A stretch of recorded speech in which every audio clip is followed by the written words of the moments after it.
It's an Archaeodeath interview with Professor Howard Williams and his guest.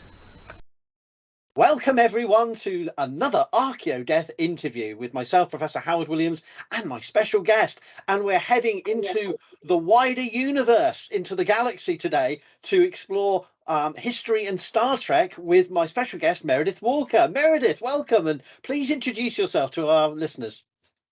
Hi, I am Meredith Walker. I am a history professor. I have a master's in history, global and colonial history specifically, which worked out really nicely. I was able to write my master's thesis on the socio-political commentary in Star Trek. So that being why we're here to talk about the final frontier here today.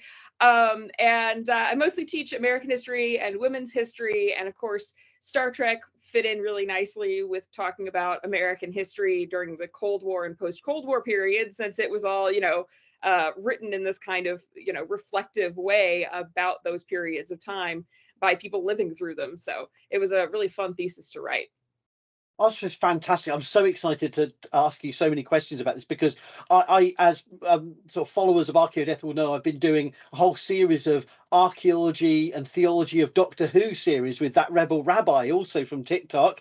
And I did a few blog posts on the archaeology in Star Trek a while back on the original series. But I'm still learning as I rewatch the older series. And I've just read your thesis, and there's so many gems and insights into it. I was blown away by the lucid writing, but also the depth you managed to pack into a master's thesis of, because you cover everything from the original series, Next Generation, DS9, Voyager, and then Enterprise, which in many ways is most people's least favorite, but I actually have a sort of fondness for it in some ways. There's some really interesting themes explored. So I wanted to just ask you about how you started off getting into history in the first place. I always ask my guests, how did it all start for you?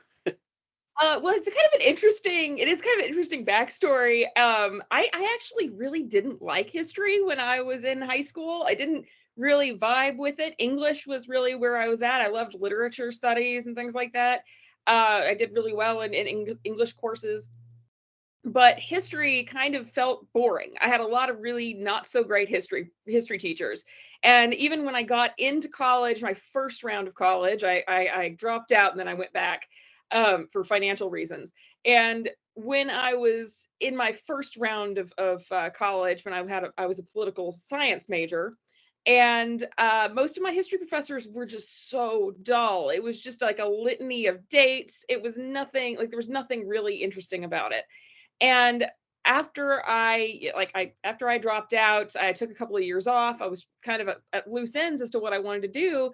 And one day I was having a conversation with my best friend who was in the middle of doing research for a book he was writing. It was a fiction book, but it was set during the American Revolution. And he was kind of piecing together the backstory that he wanted for this character. And we started having a conversation about the Dutch East India Company. And while we were discussing it, I realized, oh, I actually like history. I actually really love history, but I don't love it when it's just like a litany of dates. I love it when it's a story about people. And there's this, it connected to my love of literature, right? There is something very literary about history in a lot of ways when you do it right. And so as I looked at that, I thought, you know what? I think I want to go back to school and get my degree in history. I don't really want to be in political science anymore. This is around 2016. I didn't want to, politics in America was a little bit hairy. Didn't want to deal with that. So I went back to school and I got my degree, my bachelor's in history. And I knew I was going to go on to grad school. It was really, what else do you do with a degree in history, right? You got to go on to grad school. And because of my love of the Dutch East India Company, I decided to go to grad school in the Netherlands. And so that was a lot of fun. I traveled over there, I visited some schools, fell in love with Leiden University, and ended up, going there and studying there for a year and a half. And it was a fascinating experience. And I highly recommend anybody who's studying history, especially if you're an American, going overseas and studying history in another country. Even if you're studying American history like I was, because it gives you such a different perspective on history, and it really opened my eyes to a whole new world of historical inquiry, I think, and just made me love it even more. So. Well, having just done a book project collaboration with a doctoral researcher from Leiden, and having visited Leiden, I can recommend it as a venue, and the calibre of its, at least it's archaeologists, I'm sure historians too. But certainly a more broader point, as you say, is there's so much to benefit from jumping countries, jumping institutions, getting different perspectives, you know, between your undergraduate and your graduate studies. Yes, absolutely. I was going to ask you, so, I mean, Star Trek, though, I mean, obviously you explained your literary sort of angle to history, both in terms of the connections between cultures and their creative works, and you know, the politics, and Star Trek is such a manifestation of that. I mean, it makes sense now to me, you know, that why would you use Star Trek? But if I can just ask that sort of like dumb interview question, why Star Trek though, of all the things you could look at, you know? I mean, there's a lot of reasons why I ended up doing Star Trek. I'm a huge Trekkie. I was raised loving Star Trek. It was, you know, just kind of a comfort show for me in a lot of ways. And the major reason why I ended up gravitating towards it is that while I was doing my master's thesis, it was during the pandemic. So literally I moved overseas in January of 2020, and the pandemic hit, and it was really, you know, it was really traumatic. I was living very far away from home. I was really leaning into my comfort shows and things like that. And really the biggest thing that happened is that the archives closed. And so the original topic that I wanted to work on, that I had originally wanted to do for my master's thesis, had been the Dutch East India Company. Like, I wanted to focus on that, but all of those are physical archives. Most of it has not been digitized. And so I couldn't access those archives. And so I had a class in my first semester called Connecting Dreams, Europe and Africa. And in it, we really focused on these non-traditional sources. We're working with like fiction and things like that. And I wrote my final paper for that course on American Gods by Neil Gaiman on that. And so I wrote about how his, you know, transfer of cultural memory from African gods to America, and how it explored colonialism and slavery and things like that. Oh, And my professor for that class was just a huge inspiration, because I hadn't really thought about using non-traditional sources in my history writing before that, even though I had kind of connected this literature angle to it. And I had this conversation with her about potential ideas for my thesis after the archives closed. And it's funny, I didn't even ask her to be my advisor. I just sent her an email kind of asking her what she thought about these different ideas. And her response was, "I would love to be your advisor." And I was like, great, that's sorted.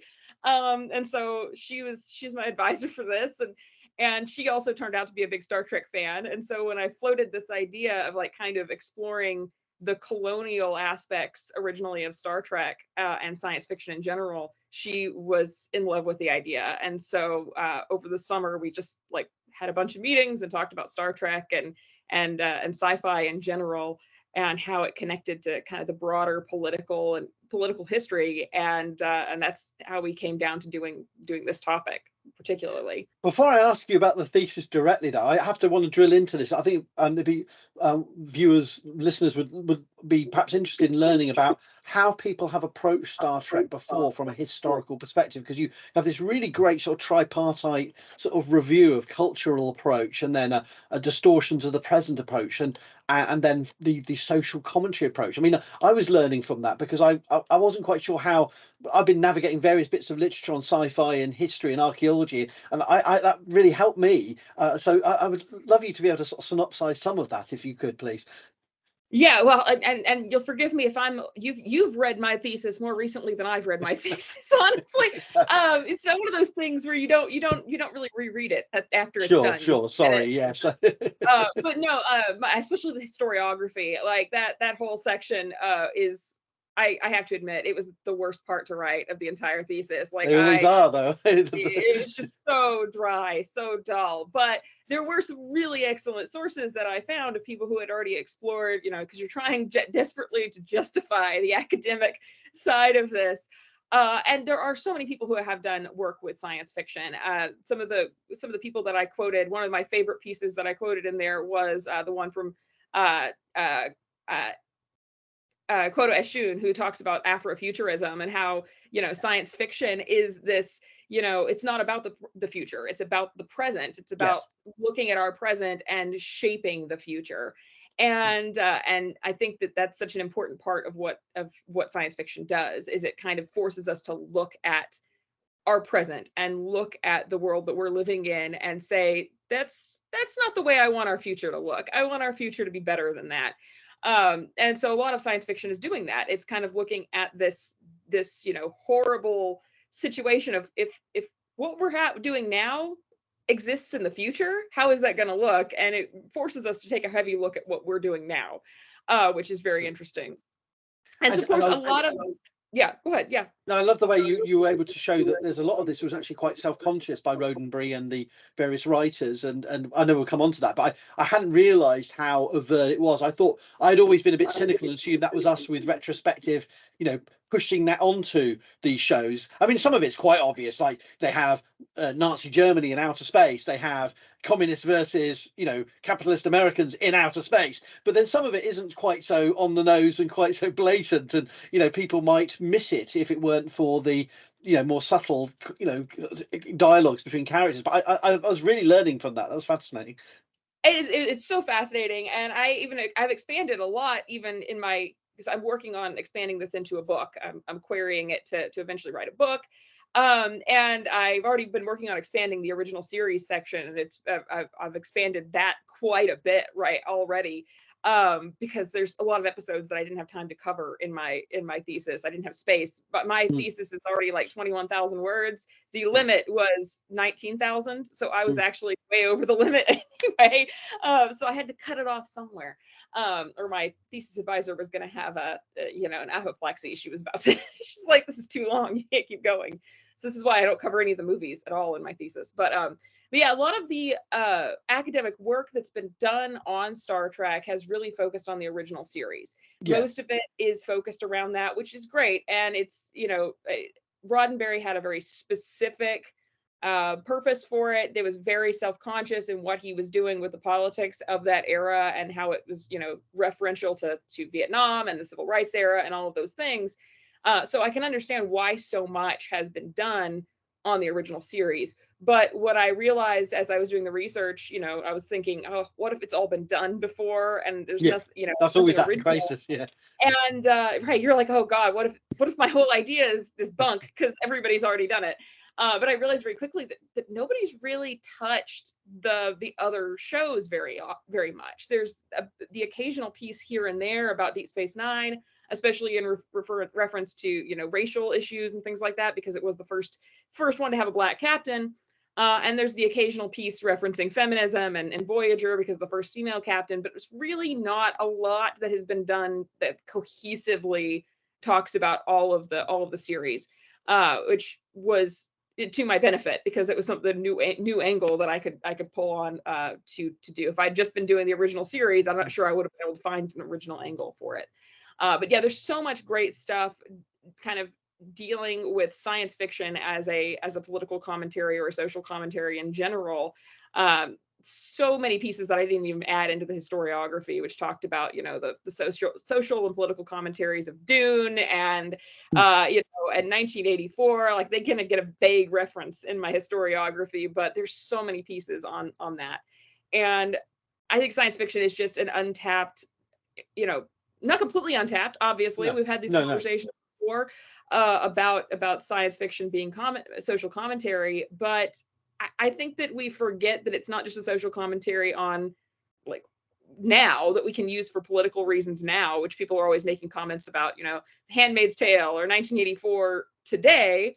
But it does teach us a lot about the period in which the work was written, which is what I tried to do with this. It wasn't about writing about modern social issues. It was about, let's talk about the contemporary issues that affected the writing at the time.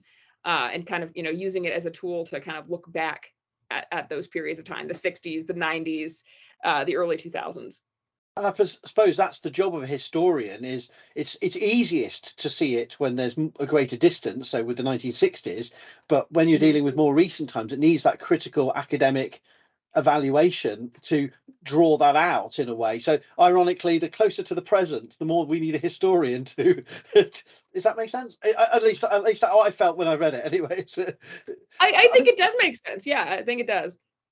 I mean, I think I'd like to. So let's start off with the original series. So give me your take on the original series, which is, as you said, the most well-trodden ground. So there is real overt Cold War elements running right the way through it, aren't there? I mean, oh yeah, I mean it's everywhere. The Cold War elements are pretty much the central themes of the original series. In a lot of ways, it's, you know, the Federation versus the Klingons, which is just transparently America versus the USSR. It's just very, very obvious in many ways. And then, of course, we do introduce the Romulans at a certain point, which there's a lot of discussion about who the Romulans are meant to represent in the greater Cold War analogy. Mostly people lean towards them representing China. I'm not sure I really buy that. There's not any really good textual evidence or evidence from the writers and producers that was what they meant it to be, but that's another discussion. Since they're mostly, you know, focused on representing them as the Romans, right? Which that's a whole other discussion on TikTok right now, the Roman issue. But yeah, so there's some very, very transparent stuff. What I really love, though, about the original series is how you kind of look at the transition of the way that the Vietnam War is viewed throughout the series. There are several episodes that are very, very specifically targeted to talking about the Vietnam War, and I actually wrote an episode script for a YouTube series called the Cold War Channel, which like went over all of these episodes. So I'll send you a link, and you can include it maybe. It's a really fun episode to write, and you can kind of see how the writers are evolving in the way that they view the Vietnam War. Because when you start off with the earliest episodes about it, it is seen in this sort of like, okay, this isn't maybe a good thing, but it's a you know, an ethical necessity, right? Where we're seeing this, you know, if the Russians are going to, if the Soviets are going to back one side, then we have to help the other side. And there's this episode in which the Klingons are supplying one side of a civil war on a planet with flintlock pistols, right? And so Kirk has this whole discussion with Bones about the ethics of them also contributing and helping the other side in this fight. And it specifically mentions the 20th century brush wars in Asia, where it's so obviously talking about Korea and Vietnam. And Bones is like, yeah, but that went on for so long. It was such a long war. And Kirk says, yes, but if we don't contribute and help this other side, all that's going to happen is the Klingon side of this is going to trample the other side, right? So ethically we have to get involved. We have to help one side or the other. And so that episode is sort of saying, hey, the Vietnam War is an ethical war. It's necessary, even if we don't like it. But as you go into further episodes, the more they start to kind of diverge and criticize the Vietnam War, where you end up getting into episodes where they are saying, this is not right. This is not the way that we should be doing this. This is unethical. And we start to see more and more of that, where you start to see episodes written around the time of the Tet Offensive and things like that, which are much more critical of the war itself. And then you get into episodes that are so on the nose, so heavy-handed, like the episode where they are quoting the Constitution. Oh gosh! Oh my word, that episode is so cringe. But it is cringe. But at the same time, I love that episode for the fact that it was a dangerous, subversive episode for its time. Because when you think about the context of that speech that Kirk is giving, he is saying that the things in this document don't just apply to one person or one side. They apply to everyone. They apply to your enemies. They apply to you. And that is actually very subversive for its time, to be saying that we should be giving this liberty and independence to everyone, even our enemies. And he's specifically referring to the comms, which are the communists in this very pressed allegory that they're doing there, because we have the Yangs and the Coms in that episode, and he's saying that this applies to the communists as well. You can't just deny them their freedom or deny them their choices as well. And so that was quite a dangerous thing to be saying in the 60s, really. I mean, obviously we're not quite still in the Red Scare.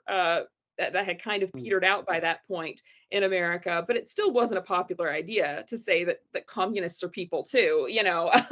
Wasn't exactly a good thing to be saying at the time. And so I think it shows a very big evolution of thought on that particular issue. And of course, it's wonderful to look at things in the original series. One of the citations that I give in my historiography is a particular piece that I love about looking at the original series through the lens of feminism.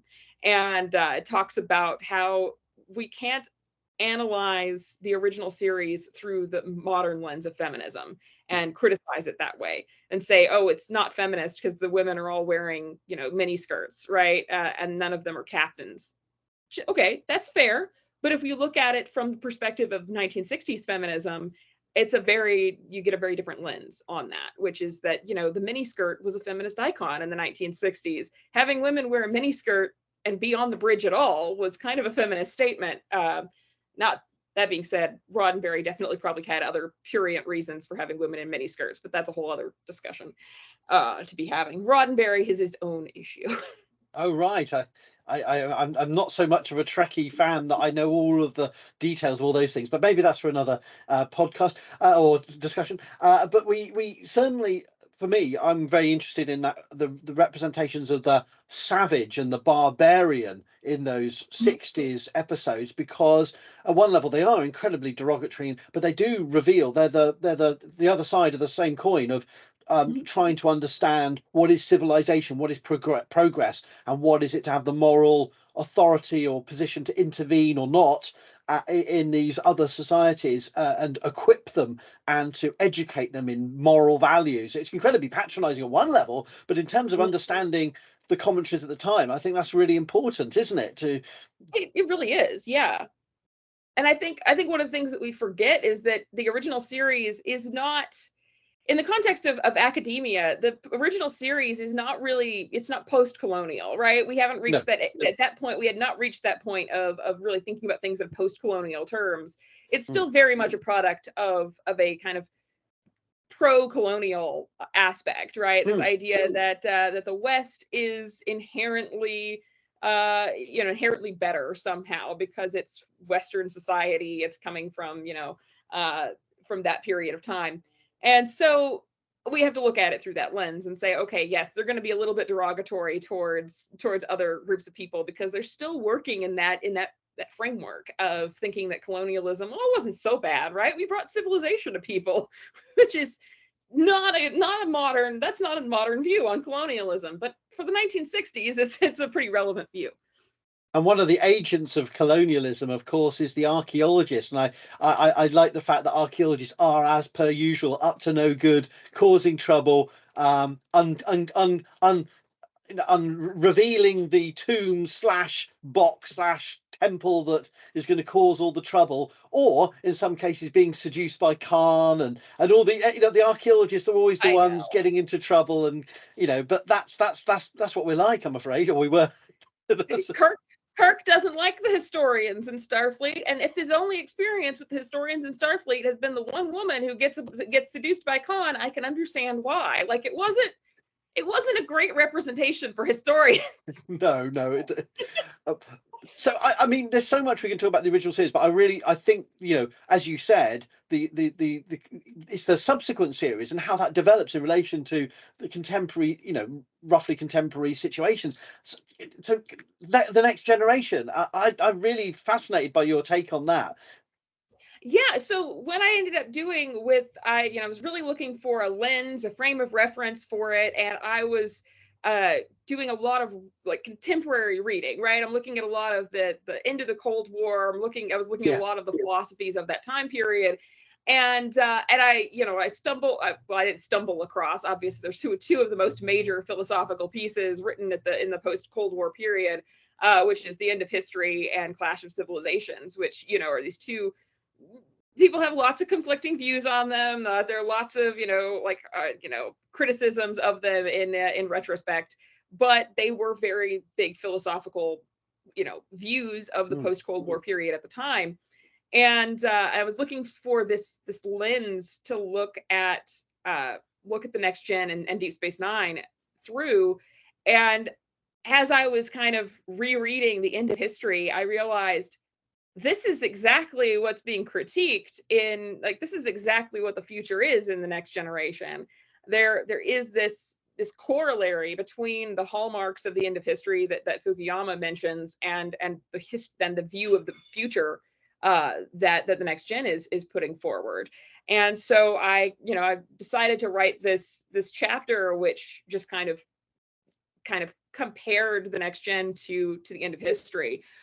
Which it worked almost too well in some ways. I do not think that it was intentional. I don't think that anyone on the writing staff, as far as I could tell from reading interviews and reading things by the writers from the Next Gen, I don't think anybody was reading The End of History and trying to make these corollaries. But it fits so well, especially like spoilers. The end of Next Gen. There's this episode in which humanity is almost wiped out because of Q always. I love Q, don't get me wrong, but it causes a lot of trouble. And he kind of talks about like how humanity is stagnant and not moving forward, and it really encapsulated the kind of idea of the end of history, which is that humanity becomes stagnant at the end of history, where there is no new there's nothing new being created. There's no new forms of history, no new forms of entertainment, no new thoughts being created. And the Next Gen encapsulates that a lot. A lot of the ways that they look back, the things they enjoy in the Next Gen are like Sherlock Holmes and Shakespeare and classical music, and there's no indication that society has advanced or made anything new. No one's listening to punk rock or there isn't really at all. Yeah. And everything is very, I mean, there's conflict with other people, right? There's conflict of like them spreading the good news of the Starfleet and the Federation. There's conflict with those people, but within the Federation, there's no conflict. It's just this, very stagnant world. Homogenous. Yeah.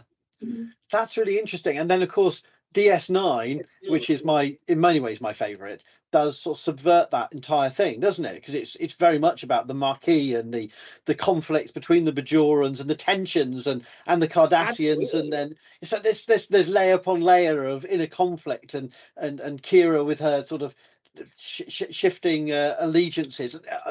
Sorry, I'm getting ahead of myself, but yeah, absolutely. DS9 is my favorite as well. It's honestly, it's such a great series, and I want to explore it so much more when I expand this into a book. And I'm also adding a section to it where I'm talking about Babylon 5, because it's not Star Trek, but Babylon 5 is inherently linked with the history of Deep Space Nine. It's a whole drama of similar plot lines, potentially stolen from other people, but I'll talk about that in the book. But there's this issue of like there's religious conflict. There's sort of an almost Israeli-Palestine kind of thing going on with the Bajorans and the Cardassians, which is a whole discussion to be having, especially these days.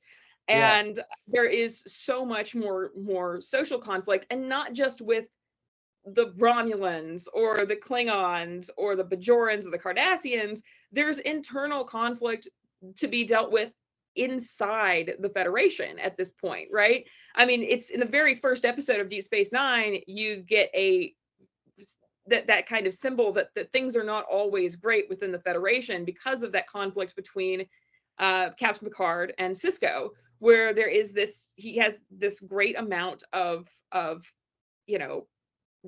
anger towards Picard because of Wolf 359 and the Borg, because that's when his wife died. Spoilers. I think everyone's seen Deep Space Nine, right? It's the first episode anyway. It's not that big a spoiler. But yeah, and so you see a lot more of that conflict, and as we get into issues like dealing with the changelings, dealing with Section 31, and all of these things, where you start to see that things within the Federation are not always perfect. There is hypocrisy within the Federation. There is a security state within the Federation that is not necessarily in concert with the idea of its freedom and liberty and bright shininess that you see in Next Gen, which really worked well with comparing it to Clash of Civilizations. And so I kind of framed Deep Space Nine and TNG as like the two sides of this post Cold War coin of where is the world going in the future? Is it the end of history, or is the future going to be more like Clash of Civilizations? And I think, of course, the future itself somewhere is in the middle, right?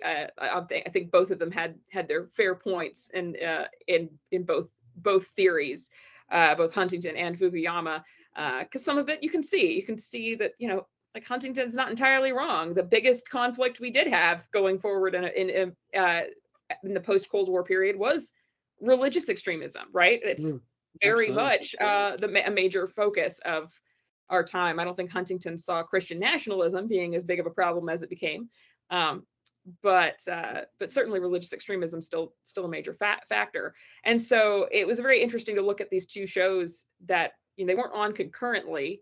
Deep Space Nine is kind of the redheaded stepchild of the show, because it fit right in between TNG and Voyager. But yeah, it just became a really interesting corollary to the stagnancy of TNG, because it's such a dynamic show and there's so much more conflict, interpersonal conflict in DS9, which I thought was really great. And I haven't watched TNG from start to finish ever, but I've just been I have recently rewatched DS9, and there's so much archaeology in there in terms of references linked to these themes of indigeneity and religious conflict and more sacred objects, sacred spaces, and yeah, I really, both the original series and that one, I saw so many archaeological themes linked, but captured within this evolution that you rightly identify in the changing historical context in which these shows are written. Yeah, absolutely. It was a fun one to write. I think it's my favorite. I think the DS9 one is my favorite chapter, but at the same time, I know it's my favorite chapter because DS9 is also my favorite show. Like, I'm biased towards that chapter just because it's my favorite show. And just, some great episodes. I mean, it's obvious that DS9 is my favorite because the title of my thesis, it comes from an episode of DS9. So, I titled it, "You could pulp a story, but you can't destroy an idea." So obviously you can tell what one of my favorite episodes of the show is. But yeah, there's so many fantastic ideas, and yeah, there is a lot of good content there on discussions of like archaeology and the ethics of of indigenous peoples and things like that, of taking their artifacts and things like that. Certainly because of the the orbs and all of that going on. And I think one of my favorite episodes is the episode where and I cannot remember the name of it, so it sounds like it's not my favorite episode, but episode names don't always stick in my head. It's the episode where Jake and Cisco build the ship, the ship to travel, experimental space archaeology type. Exactly, and it's this whole thing of like, it's exploring colonialism, and it's exploring the history of like the age of exploration almost on Earth in a way, and it's done in such a way that using Cisco and his son for that just worked so well contextually to talk about issues of of colonialism and slavery and so many other things that worked really well with that series. Well, we could do a whole sort of episodes on each of these, but I'm not out of disinterest. I'm just desperate to hear your views on Voyager, which I've watched most of, but not all of, and I've never been particularly a fan. But that may be just me. But what's your feelings of the show in historical context? So it's a really interesting thing. So the obvious lens to look at Voyager through was third wave feminism, because it's coming out around the time when third wave feminism is really kicking off in the 90s. And it was just kind of the obvious lens to look at. Obviously, there was the reason why they chose to make the first female captain. There was a lot of drama over having the first female captain. Like there were threats made. People were upset about a female captain. It was crazy. That doesn't change it too much, it seems. It really hasn't. It really hasn't, has it? So there's just a lot of craziness that happens apparently on the set. Claims about, you know, bomb threats and things like that. I couldn't necessarily source those claims as being real, like having happened at the time. All I know is that people talked about it later at comic conventions and stuff like that, about things that they said had happened on set, but I couldn't find actual like historical record of like from the news from that time period. But that's the claims anyway. So I started looking at it through a feminist perspective to see, you know, how it dealt with those issues. And I found, so one of the things that this whole thesis was doing was looking at how socio-political commentary has evolved over the course of the Star Trek genre, or the Star Trek franchise, and seeing if it's always stayed self-reflective and kind of self-conscious in its approach to these issues. And unfortunately, what I found with Voyager is that it didn't, right? There are not a lot of episodes that deal, not like with TNG or Deep Space Nine, where I was able to pull out individual episodes that were specifically referencing, you know, things that were going on at the time, specific like political and social issues going on at the time. Voyager is kind of bereft of that. There's not a lot of episodes that really deal with specific social issues of the 90s. And also, what I found, I ended up drawing a lot more from the writers and producers and directors on the show, because there's a lot of, they critiqued themselves, right? There's a lot of people who are saying, hey, we missed the ball on this. We didn't really do what we meant to do with this. Ronald Moore who's one of my favorite writers for sci-fi. I love everything he does. It was like, I couldn't do the things I wanted to do on Voyager because Berman and Braga were not interested in kind of exploring the things that I wanted to explore. And they really did drop the ball in a lot of ways. Deep Space Nine set up this entire conflict with the Maquis. They literally set it up in Deep Space Nine for Voyager. That was the entire point of the Maquis thing. And then they just completely throw it out the window. That conflict. Of course, that's how it all starts, doesn't it? And then it just resolves itself very rapidly. And like 6-7 episodes, they're just completely. It seems like the Maquis and the Federation crew are completely just, they're fine together. Like there's not a lot of conflict being explored there. And that's, Braga specifically just didn't care for it. He didn't care for all that internal conflict. He didn't really want to explore that. Moore actually wanted to have an episode where he explored, you know, hey, if we're stuck out there in the, you know, middle of nowhere and it's going to take us 70 years to get home, why should we be under Federation rule? Why should we, you know, maybe we should have an election, right? Who's going to be the president? Who's going to run this ship? And it shouldn't necessarily just be, you know, the captain. And Braga had no interest in that. He was very much into the hard sci-fi, those conceptual things of, you know, guns and space battles and sexy aliens. Like that's really what Braga wanted from the show. And Moore, you can see that after he left Voyager and went on to be a showrunner of his own, he took those ideas and ran with them. So you can see those in Battlestar Galactica a lot, obviously. You can see him doing that more in-depth exploration of social and political issues in that show. So Braga just he was not as interested in doing that kind of like character-driven storyline. And that's not just me critiquing him. He's admitted it. Like he admits he doesn't like character-driven storyline. And I'll grant you, he has done a big turnaround on that with the Orville. He directed some of my favorite episodes on the Orville that dealt with the Topa episodes, which that's a whole thing I'm going to include in the expanded book as well. So he's clearly had a change of heart on character-driven stories. But anyway, back to the feminism point. I got distracted. the problem being that they did not have very many female writers on staff for this. And so we ended up with a female captain who is sort of just she's just like a series of tropes. I mean, she's obsessed with coffee. They kept changing her hairstyle over and over again for some reason. Even the actress mentions this. Mulgrew mentions, like, why did they keep changing my hairstyle? Why were they so obsessed with my hair?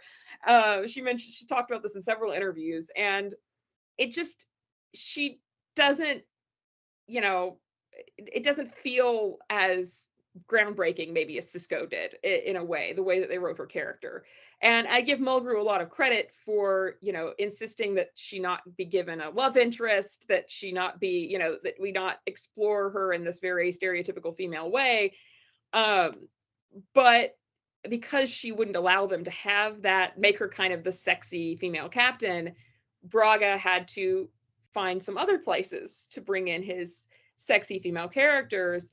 And that's why I wrote this episode, or write this part of the chapter, which I called Lolita in Space, which is the very questionable choices made around the characters of Kes and Seven of Nine. A lot of people love Seven of Nine's character. I do not. And it's not anything to do with Jeri Ryan. She's a great actress. I just don't love the way she's written. There are a lot of problems with it. The way that she's like sexualized by all of the men on the ship. And Kes is the same way, right?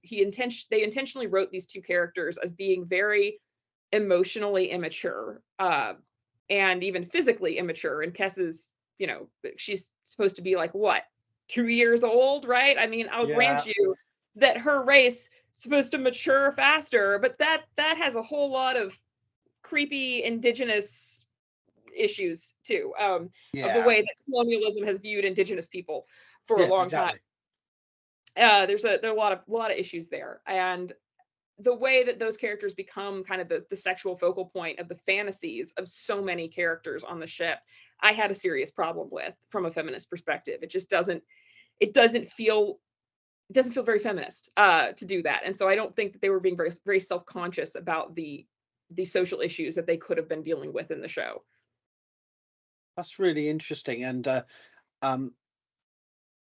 this leads us to Enterprise, but before we get to that, I want to sort of circle back, because just so that to connect up, because we left sort of gender representation issues at the first series, but through TNG and DS9, obviously there were powerful female characters and of various different roles, like Cassidy is a captain of her own ship, and right, so there's lots. Is it fair to say that I'm capturing a sense of what you're saying here? There's lots of positives in those first three series, despite the inevitable restrictions of their times, and really Voyager is a letdown in terms of this development. Yeah, exactly. I think that, some of the letdowns that I see are like, okay, I had somebody, my thesis advisor, actually, she was like, okay, but in Voyager, you're critiquing like Seven of Nine's costume, right? Critiquing the costume design of her being put in the skin tight outfit. And she's like, but how are you gonna, parse that with Troy? And she's also, depicted wearing this skin tight outfit. And I was like, yes, but they're made in two different time periods, right? And we do see eventually Troy like transitioned out of that skin tight outfit in the later seasons of TNG, where they realize, hey, this was kind of weird. Let's put her in a Starfleet uniform, because it was weird how we did the whole, skin tight leotard thing for her. Even the actress was not happy about it. I think she called it like her space go-go outfit. Like, it was just not great. And so by the time Voyager had come out, they had already transitioned out of using that kind of skin tight, overly sexualized costume for Troy. And then it's regressive, right? They've regressed backwards into the thing that they should have learned not to do, which is this, oh, well, she's wearing the skin tight outfit because it's helping regenerate her skin. Yeah, sure, Braga, that's why she's wearing the skin tight outfit. It's a very, very thin excuse in the storyline of Voyager for that outfit. It's also important to note that Braga was sleeping with Jeri Ryan, so this whole thing. This is his girlfriend at the time. Oh. There's a whole other drama going on behind the scenes with that. So yeah, I found it to be like very regressive. They missed the mark on so many things that previous shows had already improved on. They'd already evolved Yes. past those issues, and then Voyager just slams themselves back into this kind of like weird sexualization of women's space.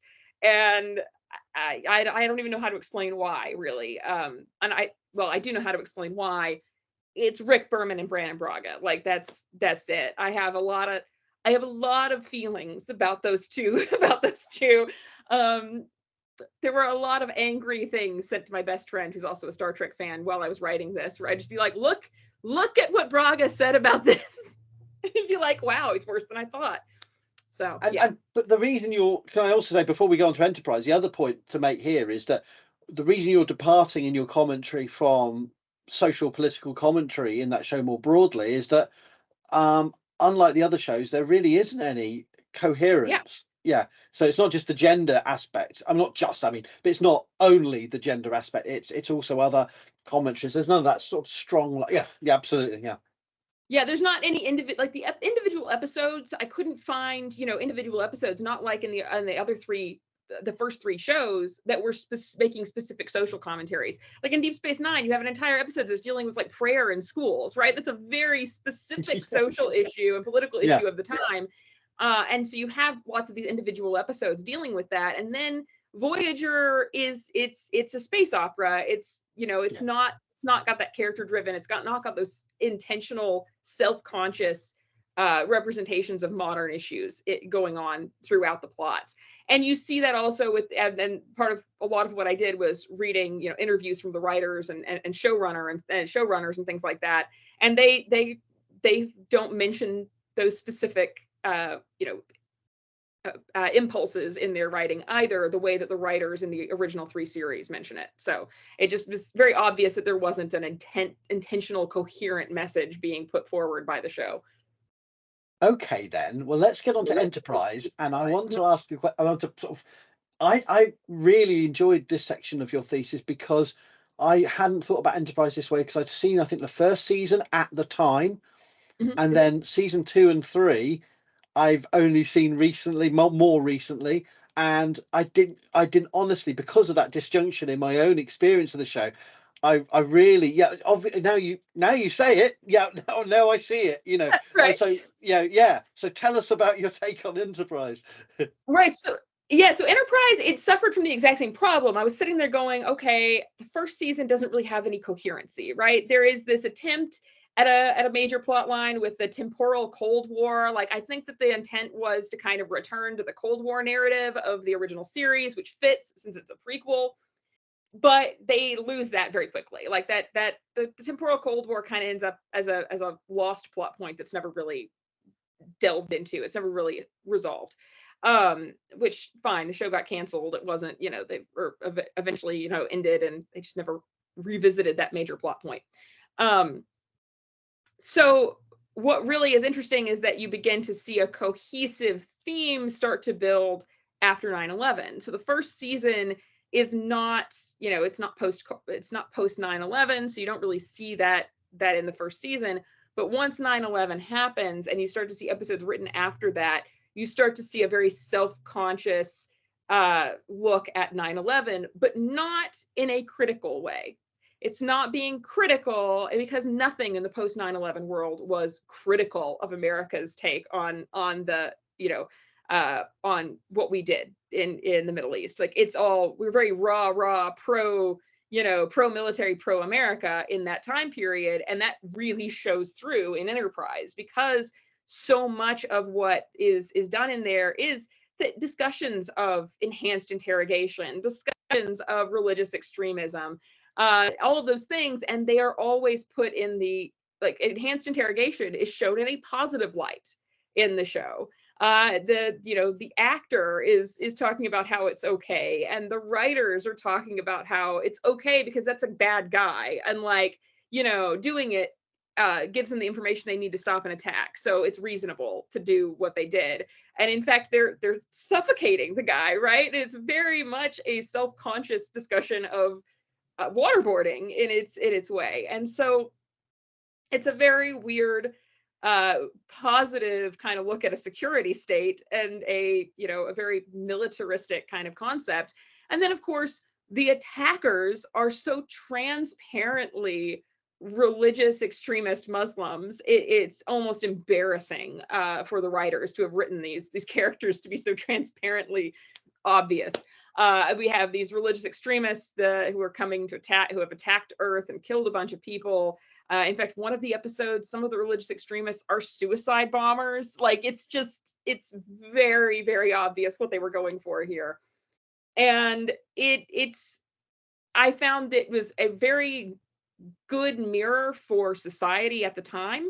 There were a lot of great shows that came out at that time, which were very good mirrors for our sort of populist post 9/11 rah go America kind of thing, which is 24. We see it in a lot of shows going on at the time, but you don't expect it from Star Trek because the original series was so critical of the Vietnam War, because it was so critical of the kind of police state and the Red Scare and all of that of the Cold War. You expect a Star Trek series to be critical of the American government or critical of the flaws in American society in the post 9/11 world, but instead they are very much embracing those flaws in Enterprise, which I think makes for a very interesting discussion of the transformation of the socio-political commentary in the series. But it was also kind of disappointing. It was not what I would have hoped for from Star Trek. I would have hoped for it to be a little more self-conscious in its discussion of those themes, but it becomes very much a pro-military, America post 9/11 commentary. So it's interesting you say that, because of course I don't doubt it, but equally, having watched it recently, and this is probably me reading stuff that isn't there into it, I did feel that the portrayal of the I can't remember the name, the bad guy at the end of the series 3, which did really, the whole series didn't quite cohere really, but he was also was a foreshadowed America First Trump type character, I felt, in terms of, but so there was this idea of all aliens are evil, all the reaction from Earth to the exploration attempts was, at least they tried to tackle it, at least that kind of insularity sort of. I don't know if that's maybe that's inappropriate, or me back projecting things that aren't there, but it did seem interesting, at least in that regard. I think there was some attempts at kind of pulling it back. There was, and even reading some of the stuff written by some of the writers on the show, I think one of the biggest things that Enterprise suffered from too was that Enterprise ended the open script submission that TNG and Deep Space Nine had, and that where you had all these people submitting scripts. You've had a lot of really great unknown writers, early writers in their careers submitting scripts. Enterprise was more written by committee, where the showrunners really had a lot of control, and episodes were being written by committee, and there wasn't as much kind of individualization of plots. Right. So that became kind of an issue in the change of tone for the show, I think.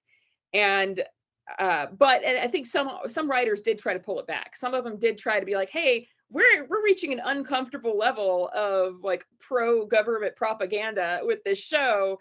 Maybe we need to pull it back and understand that, like, we also need to talk about, the hate crimes that are being committed on aliens and some of the populist sentiments that are bad in American society. Maybe we should try to comment on that.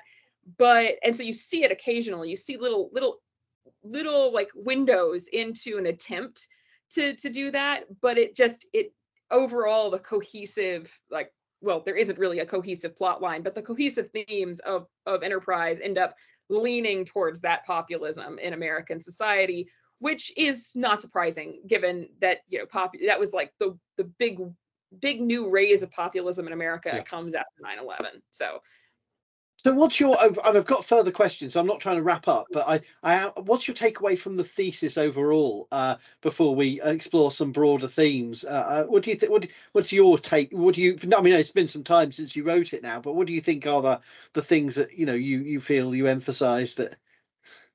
Yeah, I mean, I think that overall, the really great thing about it is that it does show it does, my thesis shows that there is a great window into what society is thinking, what society is like, Yeah. the issues that are being discussed, and what's going on at the time of the writing of these shows. And I think it's a really great way to get a window into a historical period by looking at what people were wanting to see, what people were writing, what people were thinking about at the time. And so even though I personally, as a fan of Star Trek, was disappointed by maybe the lack of depth in Voyager, or the lack of, or the specific direction they took in Enterprise, I think it's a nice commentary on what was going on during those time periods, which is very, very fascinating. I don't think that there was that they were being as self-reflective or as critical in Enterprise, but it is obviously a wonderful window into the social issues of that period of time, regardless of that fact. And you have to look at it in the context of what was going on in America at the time, and it gives you this great look at the overwhelming anxiety and the overwhelming xenophobia and fear that was going on in American society at the time. It's not unlike a lot of Star Trek. It is not showing it's not showing the Federation or humanity at its best. It's showing us at our worst. And unfortunately, it's showing us at our worst in a positive light, because the heroes are, the ones doing these things, and it's depicted as being good things, right? The torture, the things that they're doing. But it does show us a lot about what America was like at that time period, and what we saw as acceptable for our heroes during that period of time. Fascinating. So I wanted to ask you also about the representation of human pasts in the shows, and I wanted if, I know that's not your focus, but I'm really interested in what you thought was the most interesting or stimulating representation of times before the science fiction world in these shows. What did you have any thoughts on that?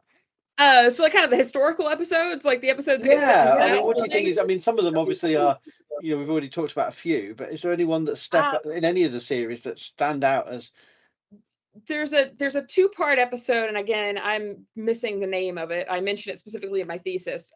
Two-part episode in Deep Space Nine where they end up back in time, right? It's actually like set in like 2024 or something like that. So it's, they all go back in time some way or another, don't they? Exactly. They end up back in time, and they're in the Bell riots, right? And it is such a fascinating episode in the way that it's constructed. I think my best friend doesn't really like those two episodes. He says they're too on the nose. They're just, they didn't really work. But I personally really love them. And one of the reasons I love them is because they are they really just exemplify the issues of the show being a mirror for what was going on at the time in society. So I mentioned it in the thesis specifically that when they were working on this episode, they'd written the episode, they were going to film the episode, and that at the same time, like they're starting to film the episode, and the news is saying that the mayor of Los Angeles is planning to build camps for the homeless. Yeah.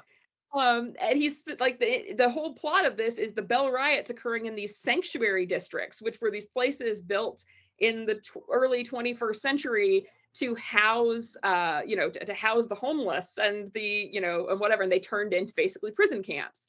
And Ira Bear, who is the showrunner on Deep Space Nine, is like, are you kidding me? We are literally filming this episode, and the mayor of Los Angeles is planning to build sanctuary districts. Like that's not what they're calling them, but that's what he's planning to build.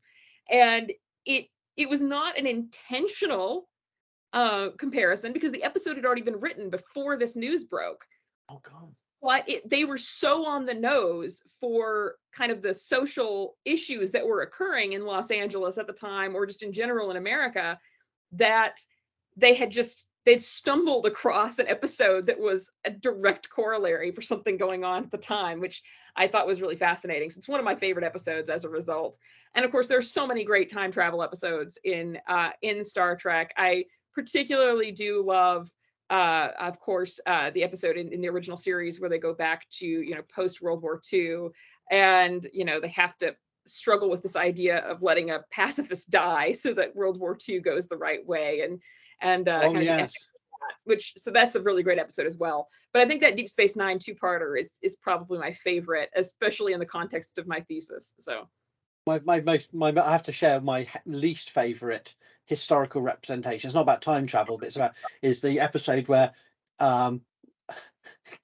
they go to the gangster planet that's modeled its entire society on a history book. So it's basically historians' fault again. This time not archaeologists, it's historians' fault for leaving a book about the mobs in the 1930s Chicago, and not only for the ridiculous plot, but Shatner's accent and attempt to do it's beyond pain. But anyway, let's focus on the positive. The accent's bad, but the costumes those are on point. I love those costumes. They're my favorite part of that episode. Everything about it, watching them like walking around in the zoot, like the 1930s like zoot suits, and like just it's like the whole mobster vibe of the episode is immaculate. I love that episode for that reason. But you're right, being historians being blamed again. It's our fault that somebody took this too seriously.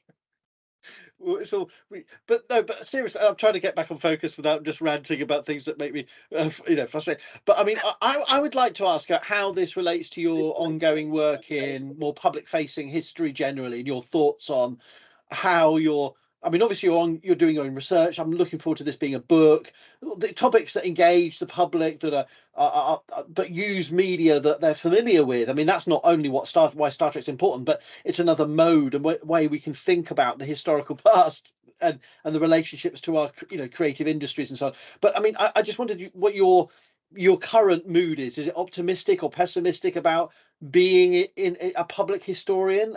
Because you are one of the righteous few, fighting the good fight on social media, if I may characterize it that way. Perhaps that's unfair, but I'd love to hear what your thoughts are, because I try to ask everyone about this in some regard. I mean, I think I told somebody the other day that my entire reason for doing what I do at this point is spite. Like, I'm doing it just for spite, right? Like, people are telling me don't talk about history. People are saying don't talk about negative about American history, and I'm like, you know what? I'm gonna make all my content super negative just to just to make you upset. Moms for liberty, types. But I am a little. I try not to be pessimistic about it. I try not to. Because there are so many historians who are working on this, people who are trying to bring history to the masses. But it is an uphill battle, because one of the biggest problems that we see on TikTok, for instance, are these creators who have, 500,000, 1 million followers, and they are not, they're not, putting out critical content about history. They're not. And the people who are putting out critical content, we don't gain that following, right? And I'm not jealous because of the money, or I'm not jealous because of the sponsorships. I don't love it that these people are getting this attention and putting out just this, this pop history that doesn't really address any serious issues. And so I think that what I like about what I do with this book is that it gives me this opportunity to be critical about history in a way that is going to reach out to people who are, maybe not history fans of history, right? They're a fan of Star Trek, but they don't have any understanding of the historical context of this show. And so I can kind of help them make connections. I can say, okay, let's talk about this period of time using something that you already know. And my students, when I teach American history, or they'll if you ever find one of my students, they'll be like, oh yeah, Professor Walker, she just throws these random clips from Star Trek into all of her lectures. And whenever it's applicable, I don't just put random episodes in there, but I do. I like to put these commentaries in there because it breaks up my lecturing, because nobody wants to hear me lecture for an hour and 45 minutes, and I need a break to take a drink, and also it gives them some context. It gives them some things. So I try to use not just Star Trek, but I use a lot of little clips of pop culture to sort of make these connections. You know, when I'm talking about, you know, political corruption in the late 1800s, I'm showing scenes of gangs of New York, or, you know, things like that that make these connections. And even if the films themselves are not 100% historically accurate, individual scenes can be quite evocative of different eras. And I think that using popular culture in that way gives people a context for history, and it allows them to kind of be drawn into a topic that's traditionally been seen as very boring, very, you know, people like when I was in high school, I had these terrible history teachers who just made it so boring. And I think my main goal for history is to make people realize it's not boring. You know, it's not boring. There are, you know, there's connections to be made to what's going on in our lives today. There's connections to be made to pop culture. It increases your enjoyment of popular culture to know the history. Or in my case, it just makes me, you know, sit around playing Assassin's Creed and saying that's not historically accurate. But, you know, I'm insufferable when I play historical video games. But that's a really interesting point, isn't it? Is that our personal reaction, like I have many a moment where I'm watching something and I lose a critical inquiry approach and I just go, that's so wrong. Why are they doing that? What's even happening? He wasn't even born yet, or equivalent, you know, or exactly. But we also have to face a lot of people who create, that is our only contribution, isn't it, as a historian or an archaeologist, is to go, that shield's on the wrong side of his, you know, horse, or or she's wearing a brooch that's 7 centuries out of date. and how do we resist that kind of natural urge to correct without a constructive narrative linked to it? Because I have that problem too, you know. And I do have that. I think that it's okay to do that occasionally. Like, you know, it depends on your brand, right? It depends on what your brand is. If your brand is to be kind of hypercritical of like the little details, and, you know, there are people who are fashion historians and doing that fashion history. People are interested in that. They want to know what's historically accurate and what's not. I think fashion historians do a fantastic job of like breaking down issues of you know, fashion in television and fashion in movies and things like that. It's fantastic to watch. Not my area at all, but I love several people I follow who are into that history. I love their content. I'm very sorry if you can hear my dog. She is desperate to get into my room. My office. I keep her out of here because she gets really loud when I do interviews, but she's desperate. Oh, that's no problem. She's Hounds in history. Exactly. But she but history content, I think there are moments where you can take things that are wrong and use them to have a really interesting discussion. One of the things that I talk about in my history classes occasionally when I find a place to bring it up is well, I've mentioned Assassin's Creed, right? So the Assassin's Creed games that have the Borgias as the bad guys. And I'm like, okay, let's talk about the history of the Borgias and actually discuss why they were depicted the way they were in history, right? Which is a very interesting discussion of the corruption of the papacy and the relative incompetence of the Borgias at being corrupt, right? Which is the real problem that they suffered from. It wasn't their corruption, it was the fact that they were too obvious about their corruption. And the fact that they were Spanish, right? And so I made a video about this a while back, like, I don't know, last March or something like that, about this, where it's this issue of, you know, the Italians didn't like the Spanish. There was this sort of almost racial tension going on between the Italians and the Spanish, which ends with the Borgias being represented in this really, really negative light in all of the propaganda at the time. And that's what we remember about the Borgias, is the propaganda. And it's having that discussion is a very interesting tool to look at what if primary sources and how accurate they actually are. Yeah, like to look at the fiction doesn't need to be correct to be a talking point, a teaching starting point, if that's the right phrase, to delve into an issue. Like absolutely, I face the same kind of thing when I'm trying to gauge my students with the TV show Vikings, which I started watching and was so annoyed by but loved, because it did tackle things that I thought we haven't seen before. And I still stand by the fact it's a major move forward. And many of my colleagues just go, "Oh, it's just destroyed the study of the Viking Age. We can't look." I was like, "Hang on, what was so good about the representation in popular media of the Vikings before 2011? It was a disaster, and it's a different set of tropes, but at least it's engaged with historical research that started happening in the 1950s and 60s as opposed to the 1840s. You know, at least we've moved a century on. You know, and you know, so I'm not defending everything about it, but one of the things that really struck me in a good anecdote for this is that when I was interviewed by a Norwegian journalist about 10 years ago when the first series of Vikings was out, and they were, "We in Scandinavia hate it," she said. And I said, "Well, why?" And, "Well, everything's wrong with the representation of the Vikings." I said, "Well, there are many issues, but what's the most, as you as a non-historian, what's your take? The women are all wearing these beautiful gowns." And I went, "Yeah." And it's just, it would have all been brown and black, and no one would have been wearing elaborate clothing. And I went, "Well, you know," and I said, "Actually, I'm sorry to say, while the details on a lot of those clothing are comedically, fantastically Game of Thronesy, actually, women would have been wearing, and men too, you know, higher status men and women would have been wearing bright purples and reds and yellows and blues because you know, this is the way its status is differentiated." And we see this through, and then I made a general point about, you know, a very crude point about through time we see different groups. I did. Yeah. And she was just like jaw dropped, and she went, but it was the Dark Ages, everything was dark." And I went, "No, Yes. no."